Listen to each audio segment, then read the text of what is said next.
Macro fiction حاضر ہے۔ عنوان ہے FB پوسٹ۔ بھائی، میرا دل چاہتا ہے میں مر جاؤں۔ میں کیا کروں؟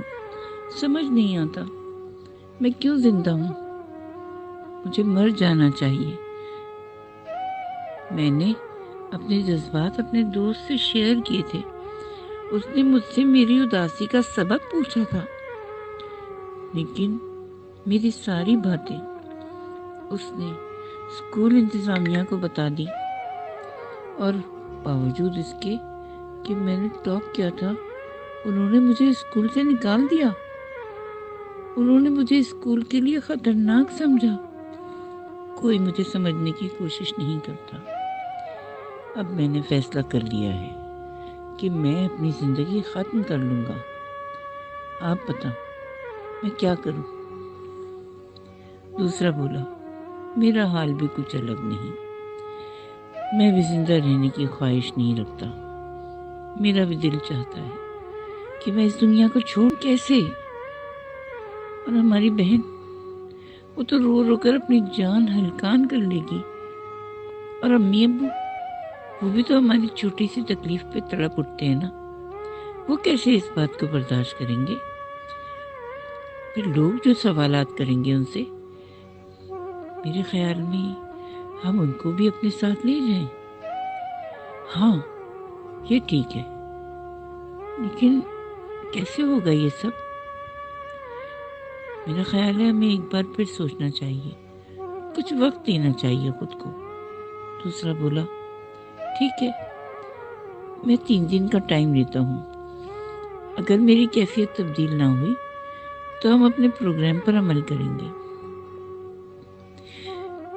3 دن بعد معذر خریدا گیا۔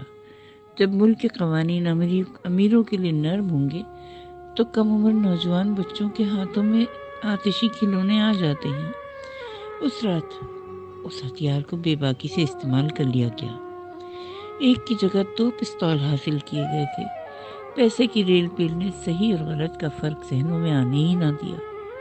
ایک نے فیس بک پر آخری پوسٹ میں اپنے دوستوں کو مخاطب کیا اور واضح کیا کہ وہ کیا پلان بنا چکے ہیں۔ اس نے لکھا، ہماری فیملی اپنے آخری سفر پر جا رہی ہے۔ ہم اس سفر سے واپس نہیں آئیں گے۔ مزید وضاحت بھی کر دی کہ یہ فیصلہ کیوں کیا۔ اس نے بتایا کہ ہم دونوں بھائی کلر ڈپریشن کا شکار ہیں۔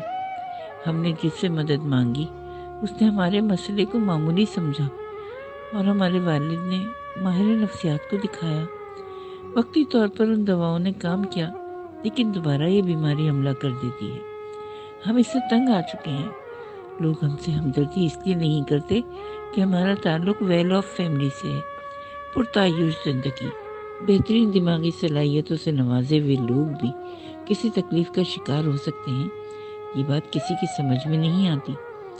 ہم اپنے والدین اور بہن کو بھی دکھ اٹھانے کے لیے زندہ نہیں چھوڑیں گے۔ اس پوسٹ نے پورے امریکہ کو ہلا کر رکھ دیا۔ جب ایک فیملی فرینڈ نے پوسٹ دیکھ کر رابطے کی کوشش کی اور 5 گھنٹوں کی کوشش کے باوجود رابطہ نہ ہوا تو پولیس سے رابطہ کیا گیا، اور پولیس نے اس گھر سے 5 لاشیں نکالی۔